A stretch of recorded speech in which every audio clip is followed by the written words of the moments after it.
I'm Dan Alexander. I'm a clinical cardiologist at Winchester Cardiology and Vascular Medicine. I'm Tricia Nashid, also a cardiologist at Winchester Cardiology and Vascular Medicine. And we're here to share some of the recipes that we make for our own family that we feel are heart healthy and may give you some ideas to cook your own heart healthy meals at home.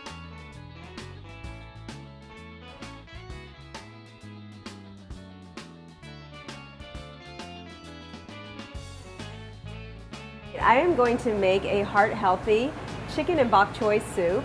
So this one is a very low carbohydrate for diabetics and has healthy ingredients like chicken breast and bok choy, which is a form of Asian celery. We're going to start here by adding 4 cups of chicken stock, low sodium, to a stock pot. I'm going to follow that up with about 2 cups of water.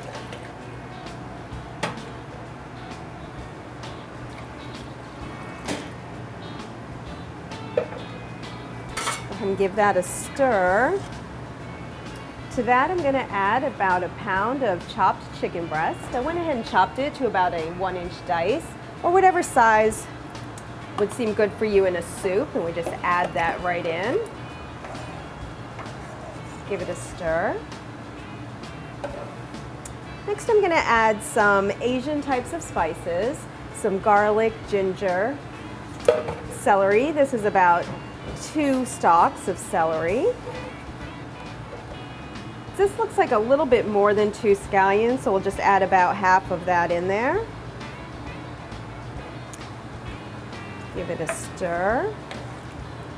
Add 2 or 3 cloves of chopped garlic, 1.5-inch piece of ginger, which will be about 1 tablespoon, and go ahead and add that in.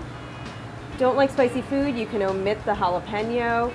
I think adding a little bit gives it good flavor. You can add anywhere from 1 to 3 teaspoons, whatever you would want. I'll put in 1 teaspoon here. And next I'm going to put in about a 1/4 cup of fish sauce.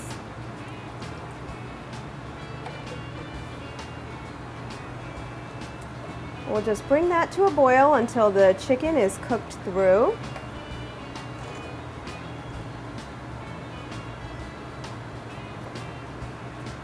Once the chicken is cooked, we'll add the bok choy in. So our soup has been cooking for about 10 to 15 minutes. We just want to make sure that that chicken is cooked all the way through, no more pink on the chicken. And so I'm going to reach across here. This is our bok choy. It has a lot of greens in it, really healthy. We're just going to add those into the soup.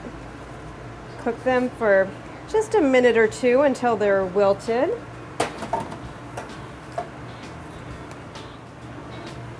All right, that looks pretty well cooked down. So we're just going to take a ladle and go ahead and serve it in a bowl. It smells delicious.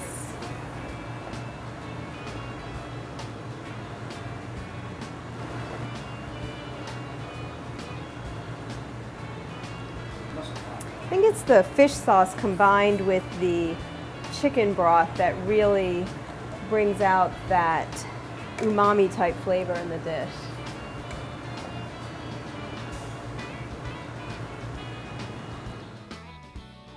One of the things we added was citrus to a lot of the portions of the meal. Citrus is a great way to add flavor without adding salt or sugar. This is a good example of a appropriately portioned plate. There is protein, usually about the size of a deck of cards. There is a whole grain, which should keep about the size of your fist or smaller. There is a side of soup. The soup has a lot of beta-carotenes, vitamins. The more color there is to your vegetables, the more nutrients there are. There is another side soup here. Oftentimes you can do a sauteed green or another vegetable. It's a good idea to put 2 vegetables on your plate with each meal. You could do green salads. This one features a lot of bok choy, so although there's some protein in the soup, it also features a fair amount of vegetable. The other element that we like to introduce in food is sort of non-tasting, so it's color. So you see the color in this soup, the color of the green sauce, that all adds to making food taste better, actually. And that's why we add little small bits of green, or that's also part of the meal itself, but adds that bit of color and makes the meal seem more exciting.